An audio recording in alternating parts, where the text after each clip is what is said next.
welcome to another edition of Politics in Right. I'm Egberto Willies, your host. Today I'm with somebody special. I met Helen, Jim, well back in Phoenix at the Netroots Nation. And you know what I think? First of all, welcome to Politics Done Right. Helen, how you doing? I could not be happier than to be with you, Egberto, today. Well, let me tell you. In my city. Yes, in your city. And folks, I expected her to be the mayor of Philly. We did get that lucky, but I really knew the city was yours. But anyhow, I really knew I was following those numbers. I followed the numbers and I thought it was yours. But anyhow, Helen, what are you doing right now? Well, first of all, running for mayor. Yeah, no, it's been great to step out of the spotlight. For a lot of people who are in government, in office, especially if you're trying to push hard to make change, it's a lot, to have just all the focus be on every word you say, how you say it, where you are, who you're with. So it was nice to kind of step back a bit and remind us that politics are not good when they're based on kind of the celebritization of politicians and elected officials, no matter how great they may be. And instead spend my time supporting communities, really like trying to think about what worked. Why were we able to get homegrown an eviction prevention program that ended up being replicated in 180 cities, part of the Biden Bill of Rights, and cut our evictions in half. Like what was it that made that happen? And so thanks to a fellowship from Open Society Foundations as a democracy fellow, helped work with different communities around the country, put some stuff in writing, got a chance to be with a fantastic cohort of people who are fighting authoritarianism from all these different methods and ways. And now I'm just thrilled to welcome Netroots back to Philadelphia. And we're here. So did you take this fellowship sort of to say, how can I have, it's interesting because you fulfill, not being a mayor, a lot of policies that most mayors would dream to have fulfilled.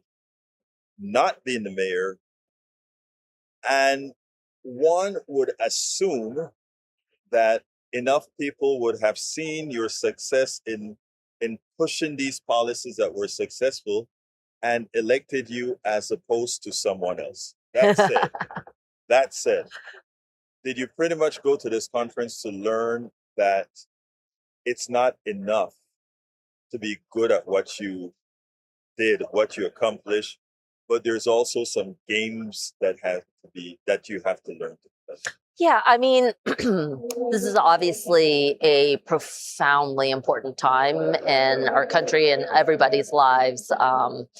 But I think I am here to, well, one, it's great to be here to like listen and learn, but also I think I want to make the case that what I always knew, that politics don't start with politicians, they start with us, that even the best people are hampered from within if communities are not empowered, powerful, funded, and supported to take action and change, that political circumstances inhibit the best people, but communities go beyond what's politically, possible in any given moment and make the case what must be politically necessary. And so to me, as we, look at a time when, I said this in my remarks this morning, but, I want people to know that, what happens in,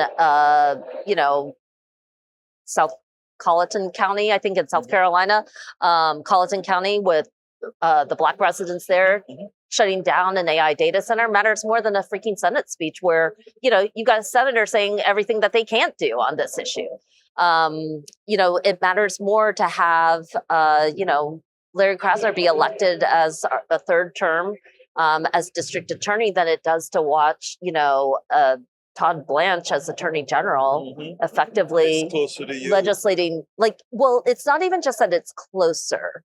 it's that, like, how do you stop authoritarianism in DC if we can't stop it at home?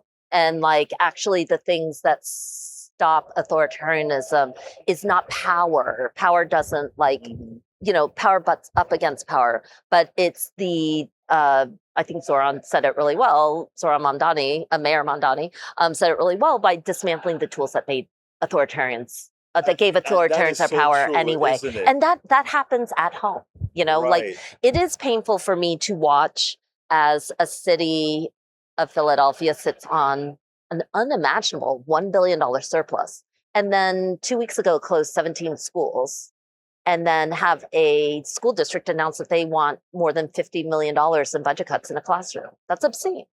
It's, I talked a little bit about how politicians and elected officials fell apart when a bunch of billionaires demanded to build a Sixer sports arena in the middle of Chinatown. And the people who actually stopped it were ordinary residents and an activated citizenry from all parts of the city, but especially from Black and Brown communities that had lost their battles and knew that standing up was like exercising that muscle. Like, we won't accept what's happening to you, to me, to others. Like, this is the thing that we're missing right now. We want a beautiful, like, sparkly, shiny person to go make the world feel better for us. And the reality is that it's our world. That is what scared them the most about you. And that's why, as you said, how many millions of dollars did they put up against you? Millions and millions of dollars. Too many millions for us to like be able to count. But Did they spend more on you than you spend on yourself? oh yeah. Yeah. So, like, the election was about testing boundaries. When I first came in 2015, I was the first person really elected outside of the mainstream Democratic machine, endorsed by a working families party. They had just gotten started. Right. Like, this was the first election where they endorsed a candidate, and that candidate won, not on a working families party ticket, but on a Democratic ticket. And then 4 years later, as is what I knew I would always do, I would endorse my colleague Kendra Brooks to be the first Working Families Party candidate. And Netroots Nation was here in 2019. And since 2019, the two Working Families Party ticket have replaced all the Republicans on the at-large seats on city council, right? Larry Krasner's still here. We've got DSA electeds in our state Senate and our state legislature. Chris Rabb is going to Congress, and wait, is Rabb DSA? Rabb was endorsed by DSA. Oh, okay, And yeah. I think he's DSA. Okay. Could be.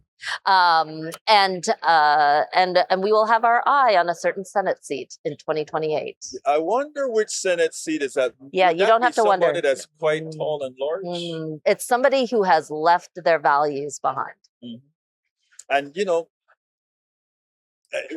would have won if you've left your values behind, young lady. Yeah, I mean, like I said, I think like my what I tried to learn about politics and elections, and I've always felt this, is that politics or an election is about the right person meeting that moment. Exactly. And it's not always because the wrong person got it, or it was that moment, or the right person always gets it. It's not how it works. And sometimes you have to ask those questions, like, what are our boundaries? What is the capacity of what's possible? And can we go back and do it again? And so I think it felt important. It felt like our schools were on the line, and they are. It felt like, a bunch of billionaires thinking that they can run this city was on the line, and it did. And we keep on. But it's not based on an election. It's about helping people exercise that civic muscle of not normalizing, oppression and scarcity and exploitation and all the things that get us desensitized to what then happens to other people in Palestine. And that is what very few people understand, right? And that's the reason we're in the condition where, because there's so many people, to bluntly say, are willing to sell their souls. Ultimately, they're willing to sell their souls. And you were not willing to do that. And you were not willing to do that. Yeah. We were there to show that you can make change. You can make change fast. It doesn't have to be, I know everyone thinks about Trump, but we did it here too. Like, We ended evictions. We were the Yeah. fourth highest evicting city in the nation. We Yeah. ended evictions in less than 5 years, or we cut them down so far that it was dramatic. You know, we restored back school funding. We gave nurses and counselors clean water. You can do things quickly, and you can't wait, and you have to take your chances. And sometimes Yes. you lose, but Yes. it is worth it to know where we stand. You know, Helen, you've always been, and I say this from the depths of my heart, you've always been an inspiration. I Oh, mean, from the time that I thanks. met you in Phoenix, just watching you in this, I mean, you put progressive into progressive. Mm, You really do. And it's not, with you, it's not just words, it is action. And that is what, that can be either, I understand what I'm going to say here. To some extent, it can be depressing. And I mean that in that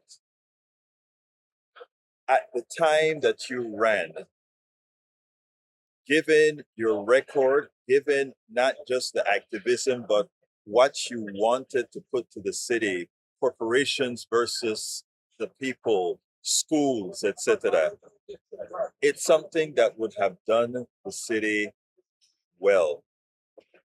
And to think that that message could penetrate, or to think that one could use dollars to erase that message, it's depressing. However, um, what I got out of our discussion here is that you understand that, and that you said, well, how do you skin a cat in a different manner? yeah. And you went to learn what, maybe without affecting your values or impacting your values, what would you try next the next time you Yeah. do it? Exactly. And, you know, like, boo hoo hoo for me, but like it happens in communities every day.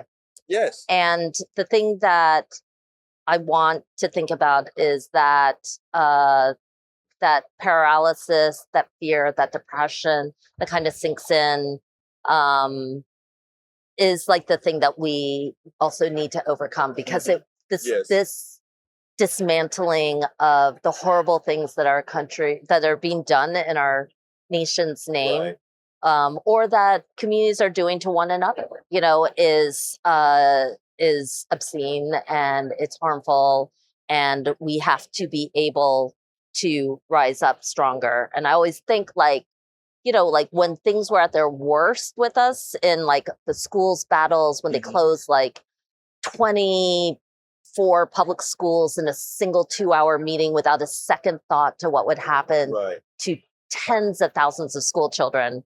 It was like, you know, yeah, you get down on your knees and you weep and you cry, and then you pick yourself back up and you realize that this place is not, they're not they're not for you. Right. So don't derive your power from there, Right. but the power that you gain, there's a new strength that they don't understand. Yes. And maybe you're not quite ready yet, but like that strength is going to topple everything. We saw it in Minneapolis.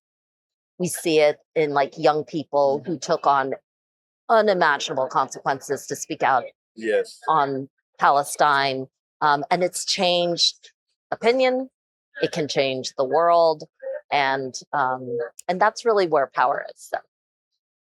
Helen, Jim, Yes. it is my honor again to be with you, sis. Thank you. And, you know, Thank you for allowing us a loving, warm space for different voices to feel embraced and like in communities. So, Egberto, thank you're you for being a politician, yeah. right?